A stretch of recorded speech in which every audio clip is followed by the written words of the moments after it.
Un des plus grands phénomènes de la pop culture de ces 30 dernières années qui a franchi les frontières et qui a aussi bien plu aux petits qu'aux grands, on va monter sur notre nuage magique, on va faire un kamehameha général et on parle de Dragon Ball.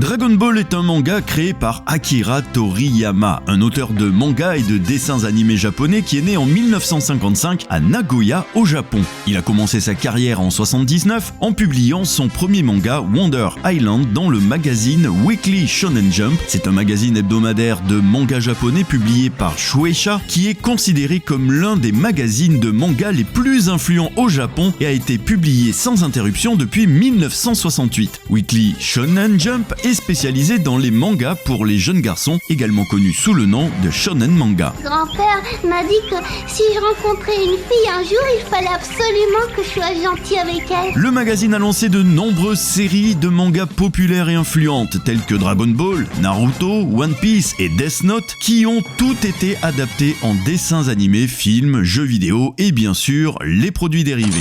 Weekly Shonen Jump est considéré comme un baromètre de la popularité des séries de mangas au Japon et de nombreux auteurs de manga qui cherchent à publier leur travail dans ces pages. Le magazine continue de publier de nouveaux chapitres de séries populaires et d'introduire de nouveaux mangas chaque semaine.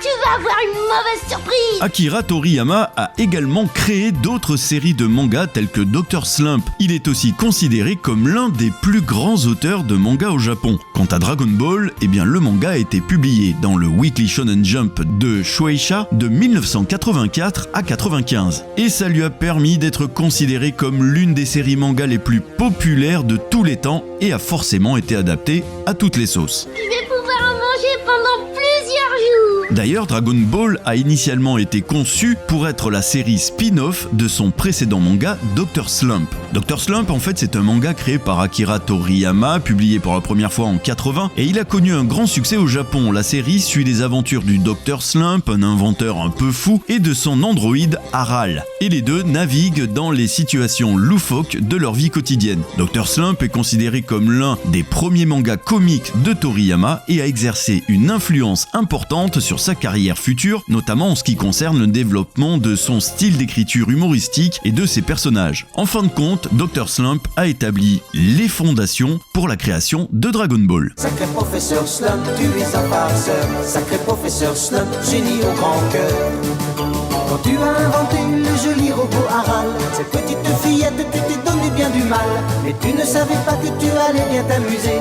Si c'était à refaire, tu recommencerais. Akira Toriyama, le créateur de Dragon Ball, a été inspiré par plusieurs sources pour sa création. Par exemple, les contes de voyage de la Chine antique, comme le roman chinois Journey to the West. C'est un roman classique chinois publié au XVIe siècle qui raconte les aventures du moine Tang Sanzang qui voyage vers l'ouest pour obtenir les sutras bouddhiques. Et en fait, ce livre est considéré comme l'un des classiques de la littérature chinoise et a exercé une influence importante sur la culture populaire en Asie. Les aventures de Tang Sanzang, combinées à des éléments de mythologie, de folklore et de magie, ont inspiré de nombreuses œuvres. On y retrouve aussi l'influence d'Hong Kong Fury, qui est une série de films d'arts martiaux produits à Hong Kong dans les années 70 et 80. Ils mettent en vedette des acteurs populaires de l'époque tels que Bruce Lee, Jackie Chan ou Sammo Hung et sont connus pour leurs scènes d'action spectaculaires ainsi que leurs scènes de kung-fu. Ces films ont eu une grande influence sur les séries animées et de mangas d'arts martiaux et sont bien sûr considérés comme des classiques dans leur genre.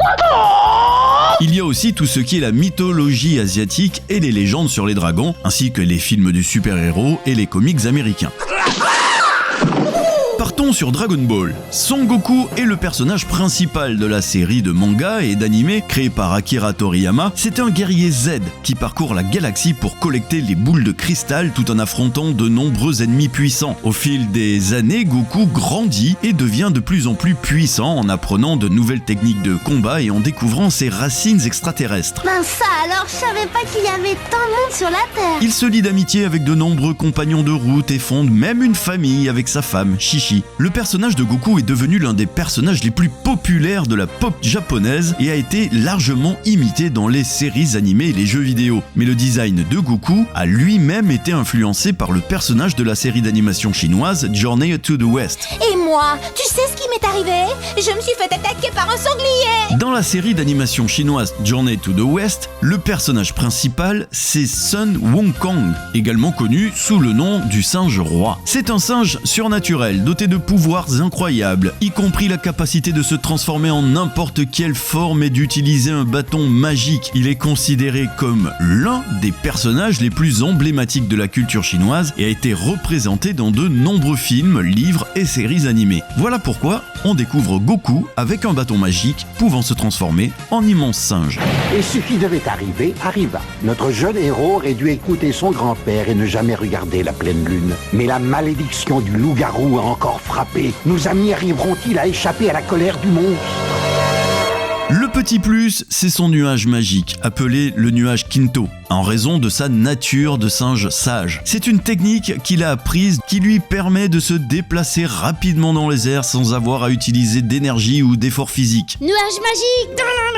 Le nuage Kinto est également souvent utilisé pour symboliser la nature libre et insouciante de Goku et sa connexion à la nature de singe sage. Mais c'est quoi un guerrier Z? En fait, un guerrier Z, c'est un personnage de la série Dragon Ball qui est capable de maîtriser les techniques de combat très avancées et de développer une force surhumaine. Ils sont souvent choisis pour représenter leur planète lors de tournois intergalactiques et sont considérés comme l'élite des guerriers. Les guerriers Z peuvent également acquérir des transformations plus puissantes qui leur permettent de dépasser leurs limites. Les personnages tels que Goku, Vegeta et Trunks sont par exemple des guerriers Z dans Dragon Ball. Et à quoi servent ces fameuses boules de cristal? Eh bien déjà, le nom Dragon Ball lui-même fait référence à une boule de cristal légendaire qui fait apparaître un dragon magique pouvant exaucer les souhaits lorsque les 6 autres boules similaires sont réunies.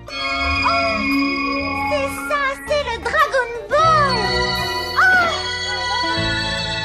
Attention, ne touche pas. C'est le seul objet que m'ait laissé mon pauvre grand-père. Personne ne peut y toucher, même pas une fille. Regarde, elle brille comme si elle voulait montrer son bonheur. Ça, c'était encore jamais arrivé. C'est un peu normal, il faut peut-être que je t'explique.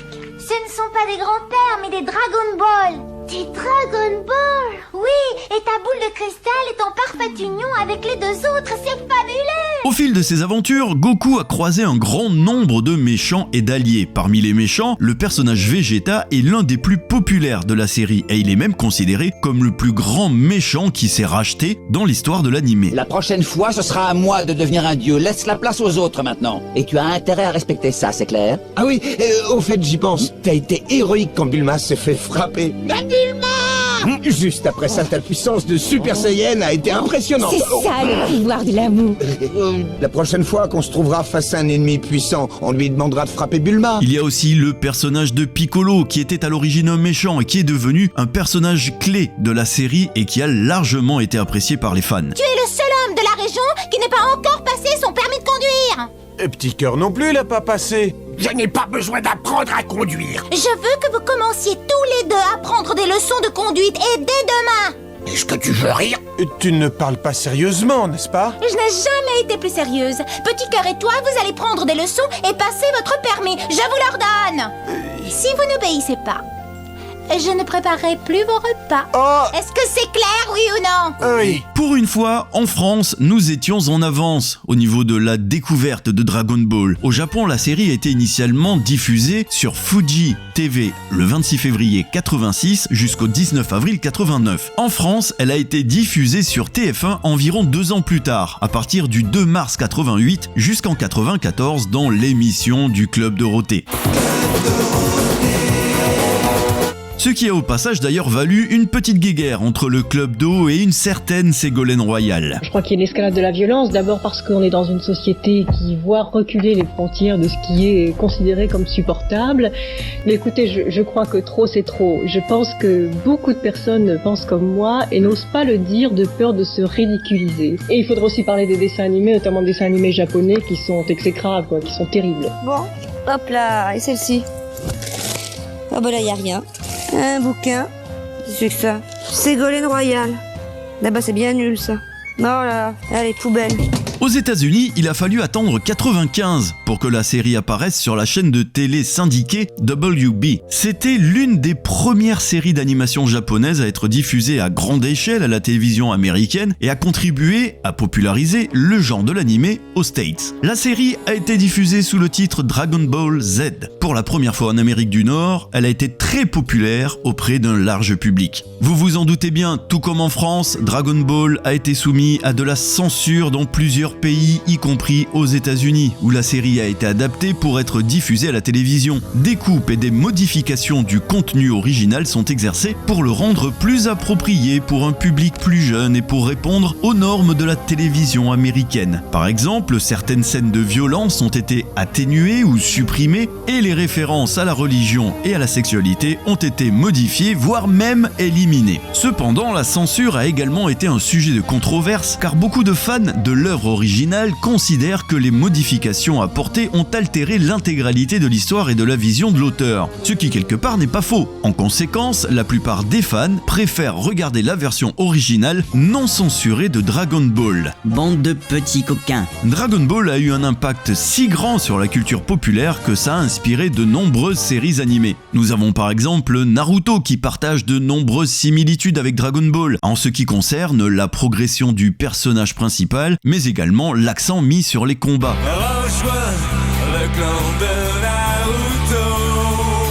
Il y a One Piece en termes de structure et de progression de l'histoire.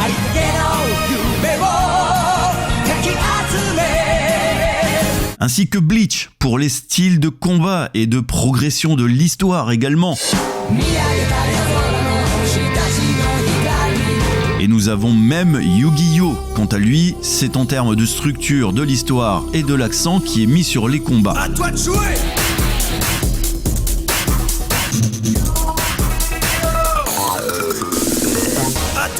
Ces séries ainsi que d'autres ont toutes été inspirées par le succès de Dragon Ball et ont continué à populariser le genre de l'animé dans le monde entier.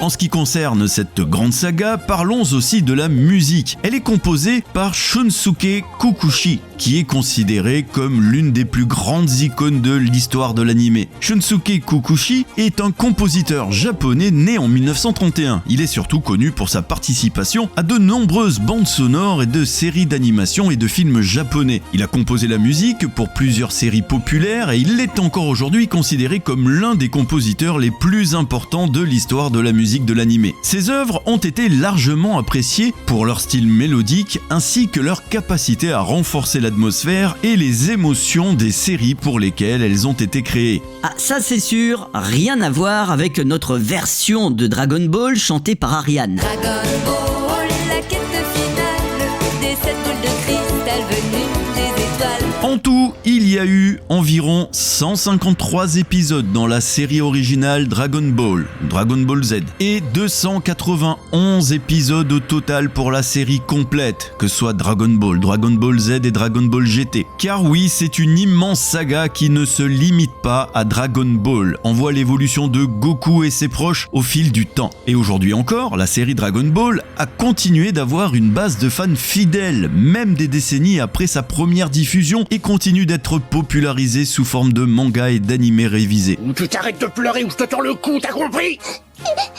Voilà qui est mieux. Maintenant tu vas écouter ce que j'ai à te dire.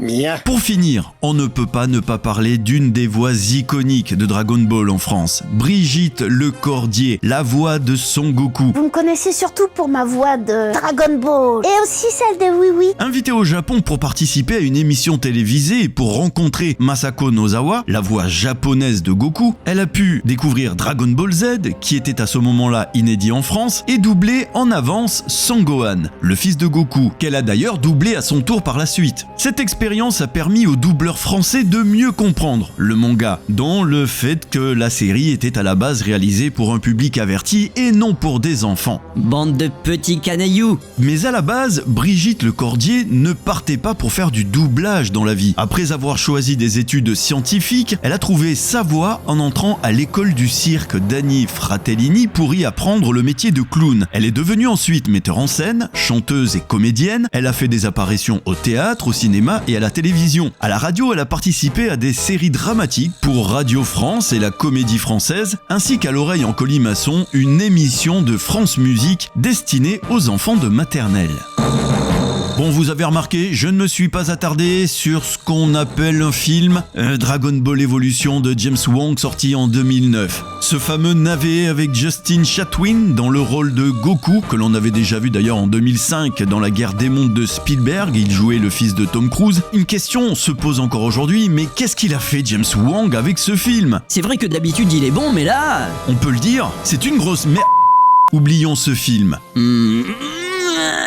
Voilà, c'est fait. Bon, j'espère que vous avez appris quelques trucs et encore merci aux abonnés d'avoir rejoint Pop Stories. Merci aussi à celles et ceux qui viennent tendre l'oreille même sans être abonnés. Oui, je suis au courant, bande de petits margoulins. Je vois que vous êtes nombreux et nombreux à écouter les épisodes sans être abonnés. Alors, cliquez sur le bouton, ça ne coûte rien et ça fait du bien au référencement, l'algorithme. Et bien sûr à mon ego. D'avance, merci.